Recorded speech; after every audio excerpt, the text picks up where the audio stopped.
Assalamu alaikum, 7th class. Hope you are all fine. Subject Computer Science, Unit number 3, More on Word.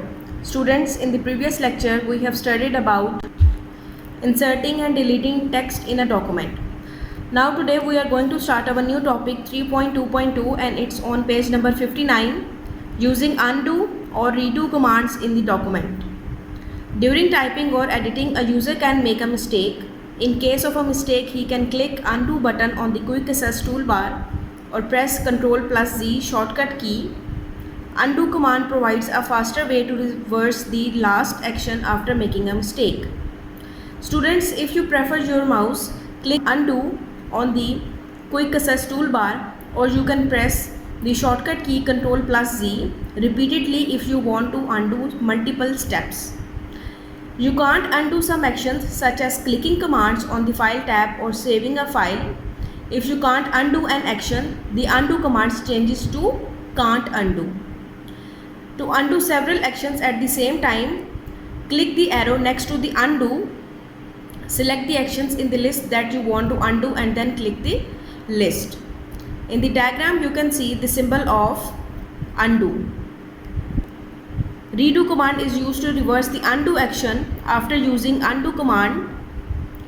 If the user decides that the change was appropriate, then he can click redo button on quick access toolbar or use shortcut key Ctrl+Y to reverse the previous undo action. Students, to redo something you have done, you have to use the shortcut key Ctrl+Y. If you prefer to use the mouse, click redo on the quick access toolbar.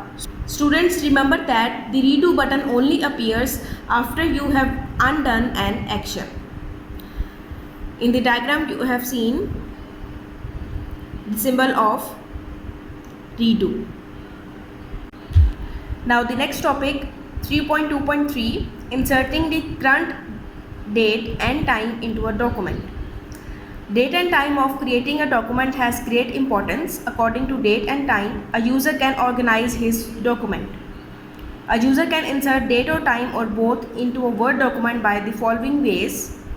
Click the date and time button in the text group of Insert tab. Date and time dialog will appear. Date and time dialog box will appear. In the diagram, you can see Insert tab ribbon of date and time. Next, choose the current date or time from the given formats and click OK. Now we will perform all these steps practically. As you can see the window of Word document, students, in the text group of Insert tab, click Insert. In the text group, you can see the date and time. This is used to insert date or time into a Word document. Now here you can see the available formats. You can choose any one of them. For example, I am going to click on the Wednesday, September 9, 2020 and click OK. Now you can see in your document day, date and year is mentioned. Students, write a paragraph and use undo redo commands in the document. You have to insert the current date and time in the British and American date format.